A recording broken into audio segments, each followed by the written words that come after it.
오늘은 마가복음 14장 17절에서 21절까지 말씀 묵상합니다. 14장 17절에서 21절까지 말씀 읽습니다. 저물매 그 12를 데리시고 가서 다 앉아 먹을 때에 예수께서 이르시되 내가 진실로 너희에게 이르노니 너희 중에 한 사람 곧 나와 함께 먹는 자가 나를 팔리라 하시는데 그들이 근심하며 하나씩 나는 아니지요 하고 말하기 시작하니 그들에게 이르시되 12 중에 하나 곧 나와 함께 그릇에 손을 넣는 자니라. 인자는 자기에 대하여 기록된 대로 가거니와 인자를 파는 그 사람에게는 화가 있으리로다. 그 사람은 차라리 나지 아니하였더라면 자기에게 좋을 뻔하였느니라 하시니라. 아멘. 회개할 기회를 놓치지 말라. 예수께서는 마지막 6월절 만찬을 제자들에게 준비하게 하셨습니다. 큰 다락방을 제공할 사람을 준비하시고 제자들을 보내 그 사람을 만나게 하십니다. 제자들과 함께 6월절 음식 최후의 만찬을 나누시는 장면입니다. 하나님께서 맡기신 사명, 하나님의 뜻, 십자가의 죽으심에 순종해야 하시는 예수님. 십자가의 죽으심도 매우 고통스러운 일이었지만 더욱 가슴 아픈 일은 제자들 중에 하나 가룟유다가 자신을 팔아넘길 것을 알고 계셨다는 것입니다. 예수께서는 당신을 팔 자가 제자들 가운데 그것도 바로 곁에서 함께 먹고 있는 자 중에 있다는 사실을 예고하십니다. 이는 제자들에게 큰 근심과 충격을 안겨주었으며 오늘날 우리에게도 인간의 죄성과 연약함 또 예수님을 따르는 목적이 무엇이어야 하며 자신의 잘못을 지적받았을 때 즉시 회개하고 돌이킬 수 있는 겸손한 자가 되어야 함을 깨우쳐 주십니다. 예수님은 모든 것을 아시는 전지하신 분으로서 유다의 배반 역시 당신의 구원의 계획의 일부였음을 분명히 인지하고 계셨습니다. 제자들의 배신과 악행조차도 하나님의 선하신 목적을 이루는데 사용될 수 있음을 보여주고 어떤 사람으로 하나님의 뜻과 역사에 쓰임받는 사람이 되어야 할 것인가를 묵상하게 합니다. 17절에 저물매 12를 데리시고 가셔서 저물었다. 목요일 십자가에 못 박히시기 하루 전날이죠. 날이 저물었을 때 12명의 제자들과 함께 예루살렘에 준비하신 큰 다락방 최후의 만찬 장소로 가십니다. 예수께서 친히 택하시고 부르신 제자들, 이들은 모두 예수께서 살아계신 하나님의 아들이시며 그리스도이심을 직접 경험하고 배우고 증거해야 할 증인들로 부름을 받은 사람들이죠. 예수님의 십자가의 죽으심과 부활 승천을 직접 경험하고 증거해야 할 증인들입니다. 이들에게 성령이 임하실 때 비로소 예수님의 증인 될 수 있음을 아신 예수님의 마지막 명령이 사도행전 1장이죠. 승천하시기 직전에 4절 이하의 사도와 함께 모이사 그들에게 분부하여 이르시되 예루살렘을 떠나지 말고 내게서 들은 바 아버지께서 약속하신 것을 기다려라. 요한은 물론 세를 베풀지만 너희는 몇 날에 못되어 성령으로 세를 받게 될 것이다. 이어서 8절에 성령이 임할 때 비로소 너희가 권능을 받고 유다에서 사마리아 땅 끝까지 이르러 예루살렘에서 시작된 이 복음이 사마리아 땅 끝까지 이르러 예수님의 증인 될 거라 하셨습니다. 그 약속하신 성령의 약속은 요한복음 14장 16절이야죠. 내가 아버지께 구하겠으니 그가 또 다른 보혜사를 너에게 주사 영원토록 너희와 함께 있게 하실 것이다. 그는 진리의 영이라 세상은 능히 그를 받지 못하지만 그를 보지도 못하고 알지도 못하지만 그러나 너희는 그를 안다. 그는 너희와 함께 거하실 것이다. 너희 속에 계시겠다 라고 말씀하셨죠. 성령이 예수 그리스도를 믿고 구원받은 제자들에게 임하여 주신다. 결국 그와 같이 버려두지 아니하시고 성령의 안에 임하시면서 깨우쳐 주시고 예수 그리스도와 하나님의 말씀과 뜻이 날마다 순간마다 생각나게 하시고 인도해 주시는 하나님이시죠. 그러니까 성령이 임하시기 전 제자들은 예수님께서 십자가에 못 박히실 때 모두 도망치고 말았어요. 부활하실 때도 아무도 예수님의 부활을 믿거나 기대하고 있지 않았습니다. 기다리지 않았습니다. 성령이 임한 이후에야 비로소 능력 있게 복음을 전파하며 예수님이 증인이 됩니다. 그중에 가룟 유다의 배신을 예수님은 알고 계셨고 유다에게 마지막 회개하고 돌이킬 수 있는 기회를 주신 것입니다. 예수께서 친히 부르신 죄들 중에 또 배반자 가룟 유다가 포함되어 있었다는 사실은 충격이지만 특별한 일은 아닙니다. 모든 시대에 오늘도 그리스도의 부르심과 은혜로 구원받은 그리스도인들 중에서 유다와 같은 성향을 가진 자들을 너무나 쉽게 찾아볼 수 있습니다. 이는 교회가 지상에 존재하는 동안 완전할 수 없으며 알곡과 가라지가 함께 자라는 곳임을 잘 보여줍니다. 너희 중에 한 사람이 나를 팔 것이다 말씀하시네요. 그러니까 이 말씀은 제자들에게 엄청난 충격과 혼란을 가져왔을 것입니다. 더욱 예수님께서는 그 배반자가 나와 함께 먹는 자다라고 구체적으로 지목하십니다. 함께 떡을 떼고 식사하는 것은 상호 신뢰와 우정이죠. 가족과 같이 친밀하고 특별한 관계임을 의미합니다. 함께 먹는 자라고 하는 건 가족이에요. 서로 신뢰하고 사랑해야 될 대상이 자신의 이익을 위해서 배반한 일은 참담한 죄악이고 상대에게는 씻을 수 없는 고통과 상처를 주게 됩니다. 이는 시편 41편 9절이죠. 내가 신뢰하여 내 떡을 나눠 먹던 나의 가까운 친구가 나를 대적하여 그의 발꿈치를 들 것이다. 이런 예언의 말씀이 성취된 것이기도 하죠. 가장 가까운 관계 사람들로부터 배신을 당하는 일은 하나님보다 재물을 주인으로 섬기는 자들이 사는 세상에서 너무나 자주 발생하는 일입니다.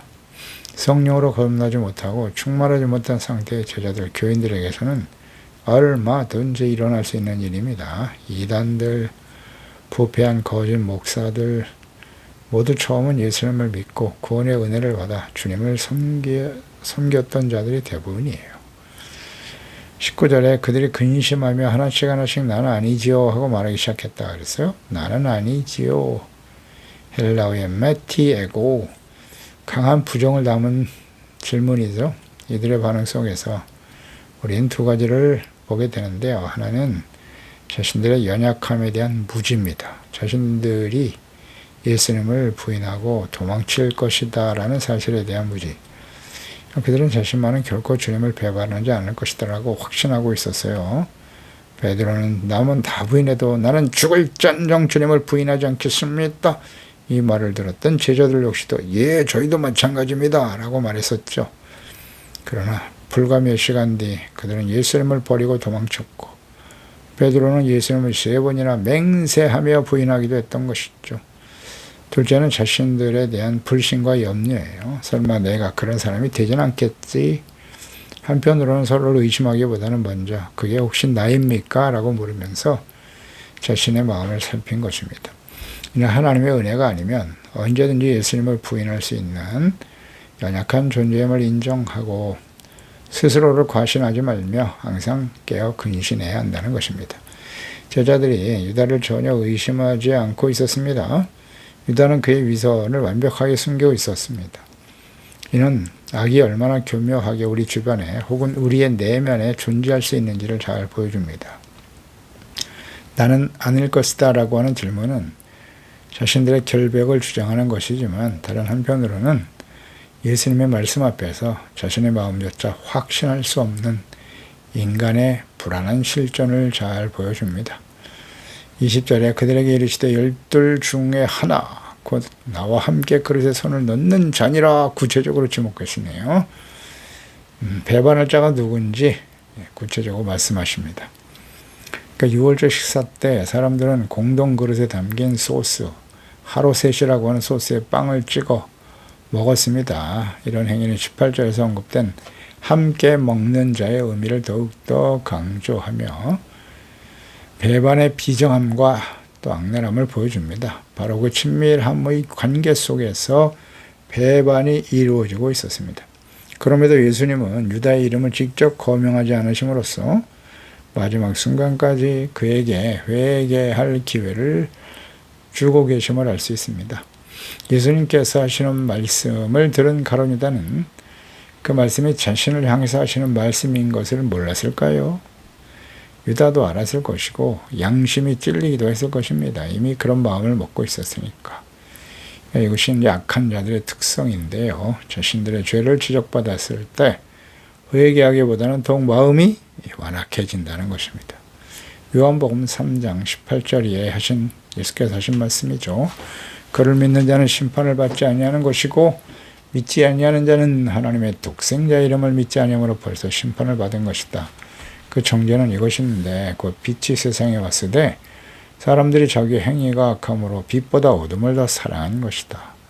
악을 행하는 자마다 빛을 미워하고 빛으로 오지 아니하나니 이는 그 행위가 드러날까 하며 진리를 따르는 자들은 빛으로 오나니 이는 그 행위가 하나님 안에서 행한 것임을 나타내려 함이라 하시니라 하셨죠. 그러니까 이 말씀을 깊이 묵상해 보아야 합니다. 유다는 예수님을 믿는 자였습니다. 예수님 진짜 유다는 믿었을까요? 믿지 않음으로 심판에 처한 사람인데요. 믿지 않았다. 빛보다 어둠을 더 사랑한 사람으로 보이죠? 빛을 미워하여 빛으로 오지 않았어요. 그러니까 자신의 악행이 드러날 것을 두려워하고 있었고 빛이신 예수 그리스도 하나님 말씀 앞에 드러난 자신의 죄를 솔직하게 인정하고 회개하는 자, 이것이 진정 복 있는 사람입니다. 유다는 이걸 거부했네요.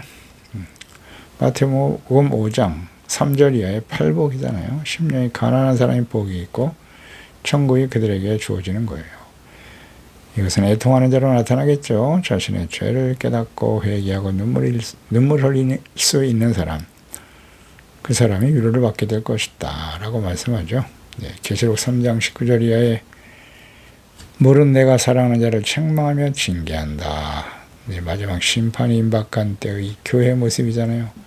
그러므로 내가 열심을 내라 회개하라 기회를 주시는 거예요. 마지막 기회.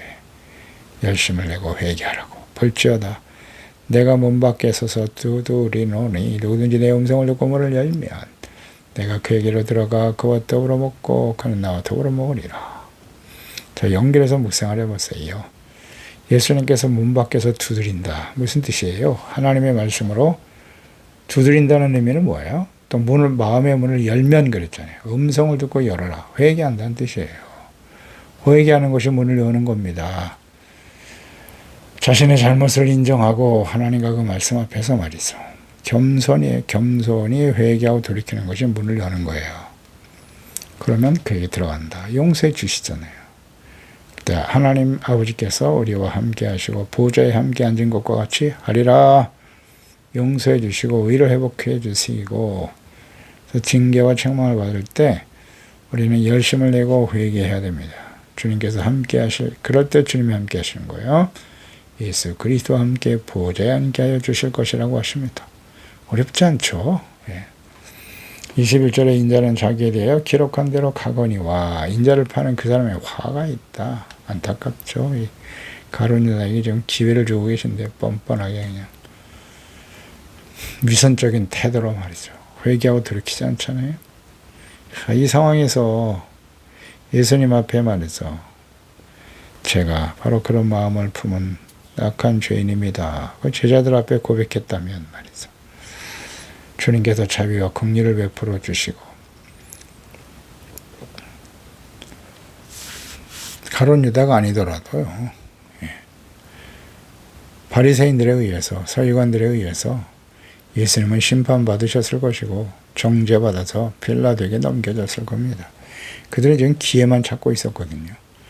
그래서 예수님께서는 자신의 죽음이 구약 성경의 선지자들을 통해서 하나님께서 예언하신 대로 하나님의 주권적인 계획과 뜻 안에서 일어나는 일임을 분명히 하십니다. 인자는 자기에게 대하여 기록된 대로 가거니와 그랬죠. 이사야 53장과 같은 구절들은 메시아의 고난과 죽음을 명확히 예고하고 있습니다. 그러니까 예수님의 고난과 십자가의 죽으심은 우연한 사고나 비극적인 실패가 아니라 인류 구원을 위한 하나님의 오래된 또 영원한 계획의 성취였던 것입니다. 그러나 동시에 예수께서는 유다의 책임 또한 분명히 하셨습니다. 인자를 파는 그 사람에게는 화가 있다. 심판이 만다고 말씀하세요. 그러니까 하나님의 주권적인 계획이 인간의 죄악된 행동을 통해서 성취된다고 해서 그 죄에 대한 인간의 책임이 면제되는 것은 아닙니다. 그래서 유다는 예수께서 자신의 그 가진 악한 생각에 대해서 책망하시고 회개하고 돌이킬 기회를 주셨으나 자신의 자유의지로 탐욕과 불신을 선택한 거예요. 위선을 선택했죠. 그 결과 예수님을 노예를 파는 값인 은30을 받고 팔아 넘긴 거예요. 하나님의 아들 그리스도를 당시에 거래된 노예들의 값을 받고 팔아 넘겼다는 거죠. 헐값에 넘겨버린 거예요. 예수님을, 하나님의 아들을 말입니다. 그가 예수님에 대해서 어떤 생각을 가지고 있는가를 잘 알 수 있죠. 어떻게 예수님을 대했는가 말이죠.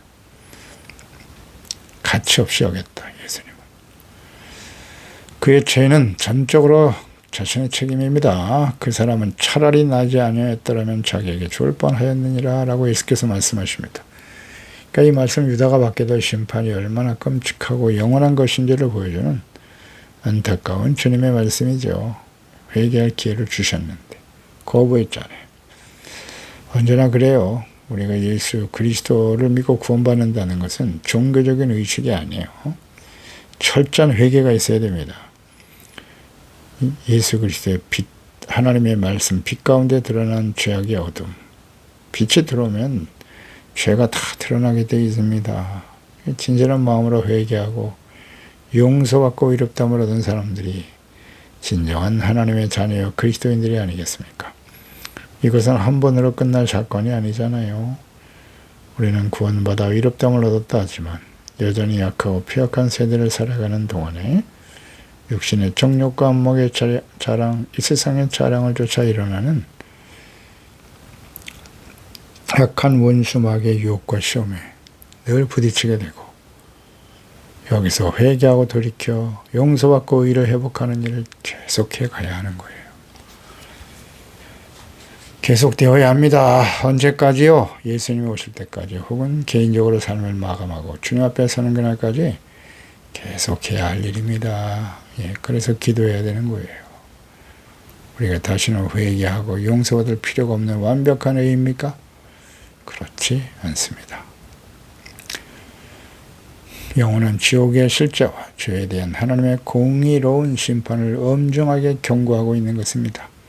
그러니까 유다의 배반은 하나님의 구원의 계획을 이루는 도구가 과정이 되었습니다마는 유다 자신에게는 영원한 멸망의 원인이 되었습니다. 이 진리 앞에 우리는 겸손히 주님의 주권을 인정하고 동시에 우리에게 주어진 자유의지를 가지고 하나님 앞에서 책임 있는 삶을 살아가야 합니다. 또한 책망과 징계의 말씀을 들을 때 가룟 유다와 같이 행해서는 안 돼요. 반드시 겸손히 즉시가 중요해요. 회개하고 용서를 받는 지혜로운 자가 되어야 할 것입니다. 로마서 6장 10절 이하죠. 그가 죽으시면 죄에 대해서 단번에 죽으셨는데 그가 살아계시면 하나님께 대하여 살아계십니다. 이와 같이 너희도 너희 자신을 죄에 대하여는 죽은 자로 여겨라. 그리스도 예수 안에서 하나님께 대하여는 살아있는 자로 여길지어다. 그러므로 어떻게 해야 돼요? 너희는 죄가 너희 죽을 몸을 지배하지 못하게 해야 한다는 거예요. 그 죄로 말씀 묵상해야죠. 몸의 사욕에 순종하지 않도록 하라. 뭐가 죄인지도 모르고 있다면 이미 우리의 사욕에 이끌려, 욕심에 이끌려 살아갈 수밖에 없다는 거잖아요. 또한 너의 지체를 불의의 무기로 죄에게 주지 말라는 겁니다. 아멘이죠. 항상 생각하라. 오직 너의 자신을 죽은 자 가운데서 다시 살아난 자와 같이 하나님께 드려라. 그래서 너의 지체를 의의 무기로 하나님께 드려야 합니다. 가룟 유다와 같이 불의의 무기로 드리면 안 돼요. 의의 무기로 하나님께 드려라. 죄가 너희를 주장하지 못하게 하려니 이는 너희가 법 아래 있지 아니하고 은혜 아래 있음이니라. 아멘. 기도하겠습니다. 하나님 아버지, 예수님의 제자들 중에 가룟 유다 예수님이 친히 택하여 부르셨고 3년 반 동안 함께 동행하며 수많은 기사와 이적을 직접 경험하고 예수님께로부터 하나님의 말씀을 배웠던 제자 가룟 유다. 그 제자 중에 한 명이 예수님을 팔 것이다. 예수님이 이미 알고 계셨습니다. 마지막 최후의 만찬 이후에 벌어질 예수님의 고난과 죽음의 과정에 아주 중요한 역할을 했던 가룟 유다.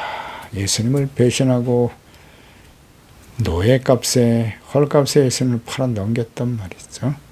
그래도 예수님 그 모든 것을 아시고 제자 중에 한 명이 예수님을 팔 것을 말씀하시면서 가룟 유다가 회개할 기회를 충분히 제공했습니다만 결국 자신의 죄악된 삶을 회개하고 돌이키기보다는 예수님을 버릴 것을 결심하고 돌이키지 못하여 차라리 이 땅에 태어나지 않는 것이 좋을 뻔했다.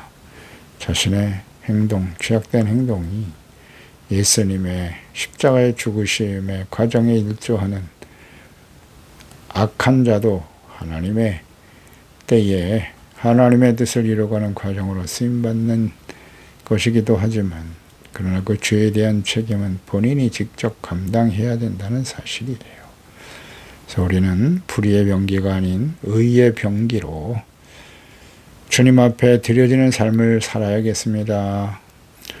항상 우리의 마음과 생각을 살피고 겸손해야 됩니다. 두렵고 떨림으로 항상 복종하여 구원을 이루어가는 의의 무기로 하나님께 드려 죄가 우리를 추종하지 못하도록 주님의 은혜 가운데 성령님의 인도하심을 따라 승리하며 살아가는 저희들 다 되게 하소서. 예수님의 이름으로 기도드리옵나이다. 아멘.